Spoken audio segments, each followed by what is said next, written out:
रत्नाकार। एक सच्चा और अच्छा भक्त जो होता है उसको कभी भी ये ज़रूरत नहीं होती कि उसको रोज़ाना मंदिर जाना है, क्योंकि उसके लिए वो जिस जगह खड़ा हो जाता है या जिस जगह बैठ जाता है वहीं उसका भाव ईश्वर में ही हो जाता है। एक बार एक गांव में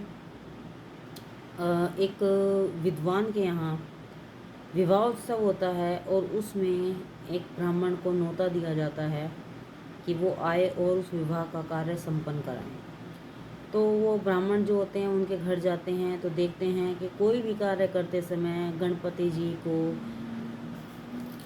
पूजा जाता है, उनकी आराधना की जाती है। सर्वप्रथम घर में कोई शुभ कार्य होता है तो गणेश जी को आमंत्रित किया जाता है कि निर्विघ्न वो इस कार्य को संपन्न करें। तो वो ब्राह्मण देखता है कि वो जब पूजा शुरू करता है तो देखता है कि वहाँ पर कोई भी गणेश जी की मूर्ति नहीं होती है। जब वो उस विद्वान से कहता है मूर्ति के लिए, तो वो कहता है कि हमारे पास गणेश जी की कोई मूर्ति नहीं है। ये सब सुन के जो ब्राह्मण होता है वो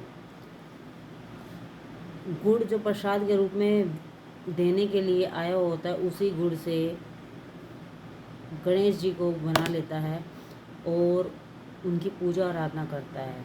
और जब प्रसाद वितरण करने का समय आता है तो वो उसी गुड़ का कुछ हिस्सा लोगों में बंटवा देता है।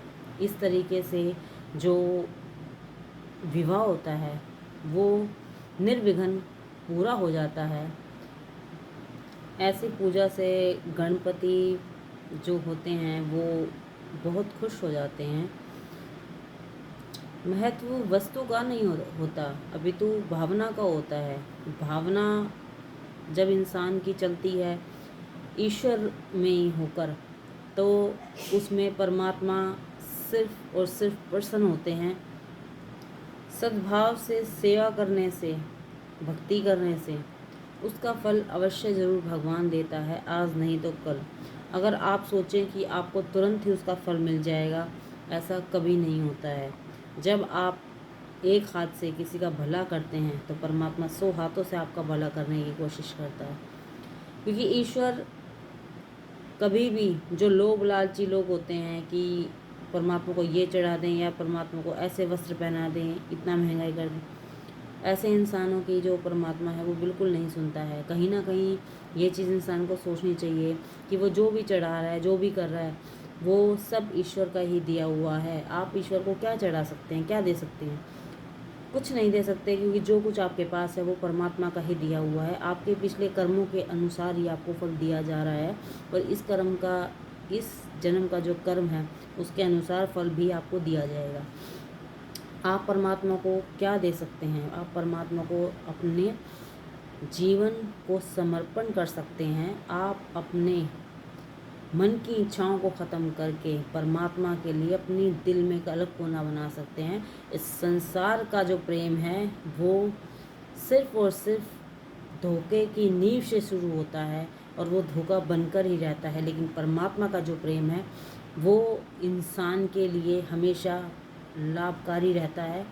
उसको कभी भी रोने नहीं देता, उसका हर दुख ख़त्म करने की पूरी कोशिश करता है। और ईश्वर के प्रेम में जो नशा है और जो एक सच्चा इंसान का भाव जो जुड़ जाता है, उससे ऊपर इस दुनिया में कुछ भी नहीं है। भक्ति करते समय जब भी आपके रोंगटे खड़े होने लग जाएं या आंखों से आंसू आने लग जाएं, तो समझ लेना चाहिए कि आपकी जो भक्ति है वो फलीभूत हो रही है। परमात्मा आपसे प्रसन्न है। जिस भक्ति को, सेवा को करने से आपको आनंद प्राप्त होता है, समझ लीजिए वो ही सच्ची भक्ति और सेवा है। ज्ञान मार्ग में त्याग और वैराग्य आवश्यक होता है, क्योंकि जब तक इंसान अपने हाथों से छोड़ना नहीं सीखता, किसी चीज़ का वो त्याग नहीं कर पाता, तो उसके अंदर हमेशा लालच की भावना बनी रहती है। वो परमात्मा को कभी प्राप्त नहीं कर सकता।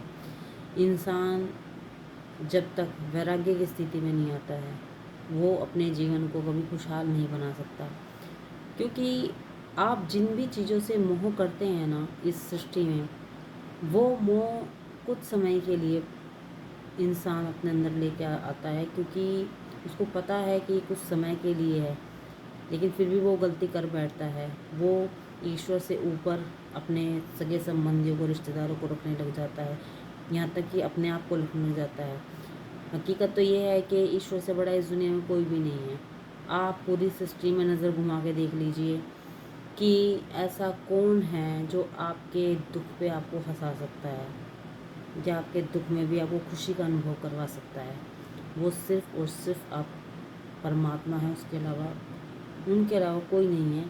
क्योंकि इस सृष्टि का हर एक इंसान, हर एक रिश्तेदार, हर एक आपका जो चाहने वाला है, वो आपसे कोई ना कोई उम्मीद के तहत जुड़ा हुआ है। अपनी कोई नीड है उसकी खुद की, इसलिए आपके साथ जुड़ा हुआ है। बिना नीड के सिर्फ आपका भगवान, ईश्वर इंसान से जुड़ता है। क्योंकि जहाँ कोई नहीं होता, जहाँ सब रिश्ते नाते साथ छोड़ देते हैं, सिर्फ एक परमात्मा का साथ ही ऐसा होता है जब उसको संभाल लेता है। क्योंकि वो इस दुनिया की सच्चाई समझ जाता है कि इस दुनिया में हर एक इंसान उसके साथ सिर्फ एक लोभ के तहत जुड़ा हुआ है और कुछ नहीं। जो इंसान अपने हर कार्य में परमात्मा को साथ लेके चलता है, उस इंसान का जीवन कभी भी कष्टमय नहीं होता है। क्योंकि कुछ लोग ऐसे होते हैं जो घर में होते हैं तो परमात्मा को भोग लगा देते हैं, सब कुछ कर देते हैं उनके लिए, लेकिन जब घर से बाहर जाते हैं तो परमात्मा को मिश्री का भोग लगा गए, दूध का भोग लगा गए, इस तरीके से कर देते हैं। जबकि वो ये नहीं सोचते, जब वो खुद बाहर खाने के लिए जा रहे हैं तो परमात्मा को हर जगह अपने साथ रखना बहुत ज़रूरी है। क्योंकि जो आप पहला निवाला खाते हैं ना, वो परमात्मा का दिया हुआ है, आपका खुद का कमाया हुआ है, माना आपने मेहनत की है, परंतु जो वो मेहनत आपने की है ना, वो परमात्मा की बिना मर्ज़ी के नहीं की है। ईश्वर के बिना एक पत्ता नहीं हिलता। परंतु इंसान को गुमान हो जाता है कि जो वो कर रहा है वो अपने दम पे कर रहा है। और हालांकि सच तो यही है कि इंसान जितना भी चाहे, जितनी भी कोशिश कर ले, वो अपने दम से एक सांस तक नहीं ले सकता। इसीलिए परमात्मा को हर इंसान, हर वस्तु, हर कण कण में महसूस कीजिए, जिससे कि आपको भी ये एहसास रहे कि आपके साथ कोई है या नहीं है। वो ज़रूरी भी नहीं है, पर आपके अंदर जो आत्मा है, आत्मा रूपी परमात्मा, वो आपके साथ हमेशा है। जय महाकाल।